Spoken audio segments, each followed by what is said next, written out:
Cancer സെന്ററിലേക്ക് നിങ്ങൾ കടന്നു ചെല്ലണം.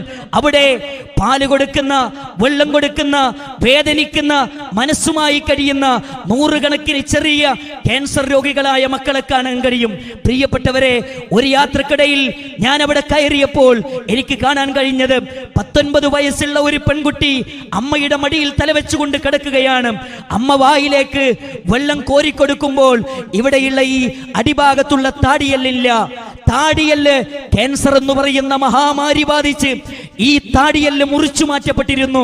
അമ്മയുടെ മടിയിൽ തലവെച്ച് പൊന്നുമോളുടെ തല മടിയിൽ വെച്ചുകൊണ്ട് അമ്മ വെള്ളം ഇങ്ങനെ ഒഴിച്ചുകൊണ്ടിരിക്കുമ്പോൾ ഈ ഭാഗത്തിലൂടെ ഒഴുകി മറ്റു ഭാഗങ്ങളിലേക്ക് പുറത്തേക്ക് പോകുമ്പോൾ അവിടെ കൈവച്ചുകൊണ്ട് അമ്മ വീണ്ടും ഒഴിച്ചുകൊണ്ടിരിക്കുകയാണ്. ഓർക്കണം പ്രിയപ്പെട്ടവരെ, ഈ ജീവിതം, ഈ ആരോഗ്യകരമായ ജീവിതം നൽകിയത് ആരാണോ ആ റബ്ബിനെ നമ്മൾ തിരിച്ചറിയണം.